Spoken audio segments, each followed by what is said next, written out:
Shalom, salam damai sejahtera dalam kasih Tuhan. Jumpa kembali dalam RHI, Renungan Hari Ini. Bersama saya Pendeta Lukas Eko Sukoco dari Padepokan Diakonia Mitra Ginasih GKJ Purworejo. Saudara, saat ini kita akan membahas satu tema, yaitu pendidikan karakter mulai dari keluarga berlandaskan firman Tuhan. Pendidikan karakter mulai dari keluarga berlandaskan firman Tuhan. Saudara, saya angkat tema ini karena bulan Mei ada dua peristiwa monumental yang penting, yaitu Hari Pendidikan Nasional tanggal 2 dan 20 Mei itu Hari Kebangkitan Nasional. Dan kesemuanya itu terjadi karena berkat Tuhan. Tapi tidak ujuk-ujuk, tidak serta-merta, tidak tiba-tiba datang dari langit, tapi itu mulai dari pendidikan dalam keluarga. Nah, saya berharap tema ini juga akan mencerahkan kita betapa pentingnya pendidikan iman di dalam keluarga, dan itu akan mempengaruhi dalam relasi sosial di masyarakat, bahkan pada gilirannya di dalam kehidupan bangsa dan negara. Coba perhatikan tokoh-tokoh yang penting di negeri ini. Pak Presiden Joko Widodo misalnya, atau Basuki Cahayapurnama yang populer namanya, atau yang lain lagi. Saudara tahu semua backgroundnya dari keluarga. Mereka dikuatkan, dia dibimbing, dia ditempuh dengan ujian dan pendidikan dalam keluarga. Diproses dalam keluarga, tidak bisa tidak. Begitu juga yang terjadi dengan tokoh-tokoh lain. Oleh sebab itu, sekali lagi saya katakan, mari kita belajar tentang pendidikan karakter yang mulai dari keluarga berlandaskan firman Tuhan. Semoga menjadi berkat. Mari kita bersama-sama siapkan untuk membuka firman Tuhan.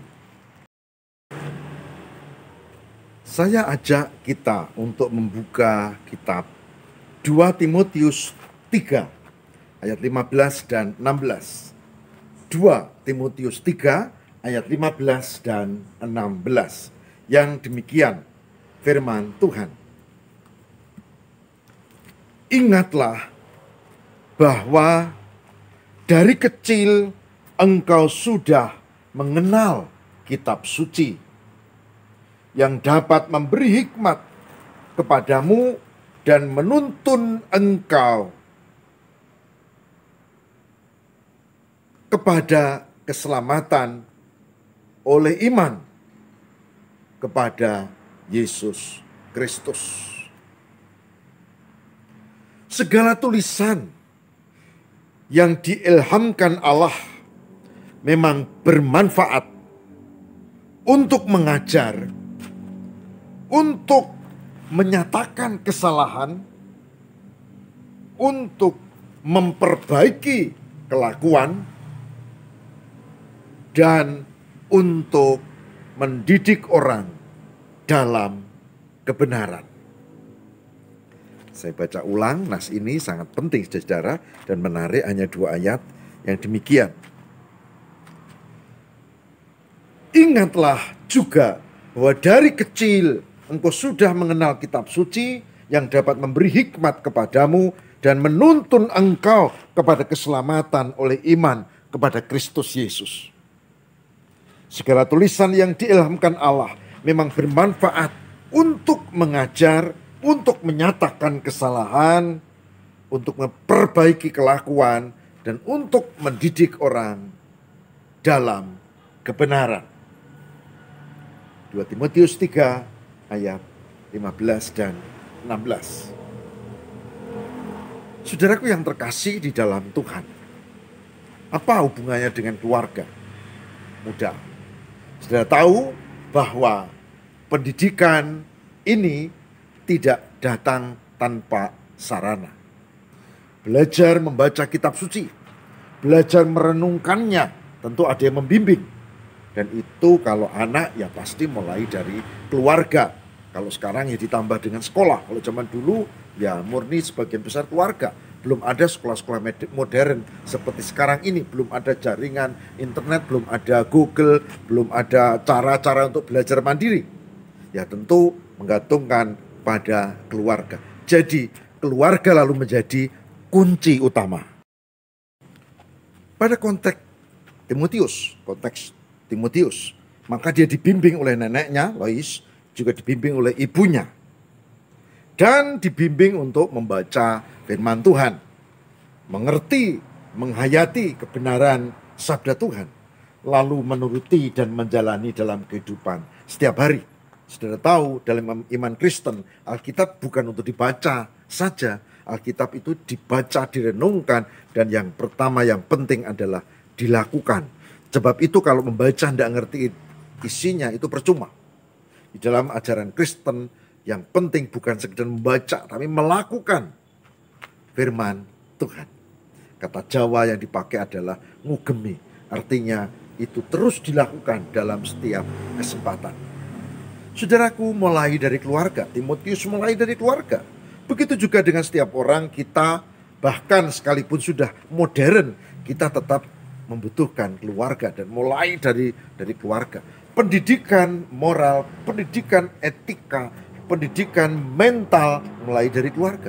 Dan kalau dilandasi oleh kebenaran kitab suci itu hebat. Oleh sebab itu, dalam kehidupan keluarga Kristen, memperkenalkan pada Alkitab ini menjadi bagian penting bagi seorang anak.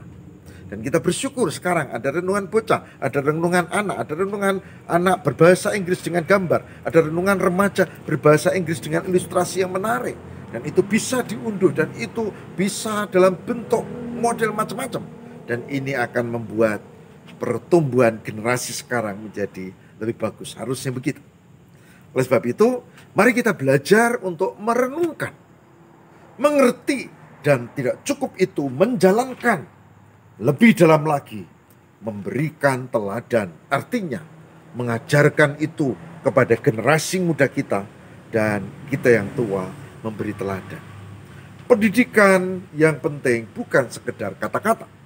Pendidikan yang penting adalah sebuah sistem mulai dari kata, penghayatan, sampai dilakukan, dan tentu termasuk keteladanan. Saya tidak pernah berkata, ayo rajin ini, rajin itu. Omong tok, nggak bisa. Nanti anak saya protes, Bapak omong doang sih. Bapak cuma kata-kata, not action, talk only. Omong tok, ngedebus. Anak sekarang pandai-pandai. Oleh sebab itu, ya harus memberi teladan, harus melakukan, tapi bersumber pada firman. Kalau bersumber pada firman seperti ini kita lakukan, saudara, maka Tuhan akan memberkati. Dan pendidikan yang kita lakukan untuk anak-anak itu akan diberkati dan disertai oleh Roh Kudus. Dan hasilnya akan menjadi baik. Saudara, biarlah ini menjadi catatan penting buat saudara dan saya. Terutama ini bulan Mei ya, Hari Pendidikan Nasional, Hari Kebangkitan Nasional. Saudara tahu bangsa ini tertidur lebih dari 300 tahun. Tidak ada gerakan orang berpikir dirinya sendiri egois, gampang dibenturkan, gampang diadu domba dengan background politik, dengan background agama, dan seterusnya. Dan kebodohan itu masih ada loh yang pengen melanggengkan. Tapi saudara dan saya harus bergerak mulai dari keluarga untuk membuat generasi muda yang lebih baik, yang lebih cerdas, yang sungguh-sungguh mengerti firman Tuhan, menjalaninya, dan itu berdampak pada kehidupan sosial di sekitar kita. Oleh sebab itu, sebagai hambanya saya mengajak, mari kita belajar berjuang terus untuk mendidik generasi muda. Tapi juga jangan lupa memberi teladan. Memberi teladan, saudara. Dan itu akan menjadi pendidikan makin lengkap. Selamat untuk berproses, berikan yang terbaik bagi kehidupan kita, dan mulai dari keluarga, membuat sesuatu yang baik untuk pendidikan, moral, etika, mental, spiritual dalam kehidupan kita. Dan jangan lupa, Indonesia membutuhkan orang yang beriman, bukan yang beragama. Orang yang beriman berarti orang yang mengenal agama dan sendi-sendi di dalamnya dan melakukan. Sementara orang yang beragama biasanya hanya ditulis di KTP. Tidak mempengaruhi apapun. Beriman. Mari kita mohon tuntunan Roh Kudus. Saudara, mari kita berdoa semoga kita dimampukan untuk menjadi orang yang beriman di dalam Tuhan. Mari kita berdoa. Tuhan, kami mohon berkat dan penyertaan-Mu. Jadikanlah kami generasi yang membuat keluarga-keluarga mengalami pendidikan dan kebangkitan secara menyeluruh, tidak hanya dalam keluarga kami, tapi juga dalam masyarakat dan nasional. Cara seperti firman Tuhan hari ini, yaitu memperhatikan firman Tuhan, mengimani dan menjalankannya, sehingga hidup kami sungguh-sungguh terarah pada firman. Dan kami siap untuk dibentuk, siap untuk diingatkan, siap untuk ditegur, siap untuk diperlengkapi dalam pertumbuhan iman yang baik. Semoga apa yang kami baca dalam 2 Timotius 3, 15-16 tadi menguatkan iman kami dan kami jabarkan dalam kehidupan. Tuhan, terima kasih, tolonglah kami, bimbinglah kami ya Roh Kudus, juga yang mengikuti program ini, supaya kami berani untuk memberi teladan kepada anak-anak kami dan generasi penerus. Terima kasih Tuhan. Inilah doa kami. Demi Kristus pengantara kami, kabulkanlah. Haleluya. Amin.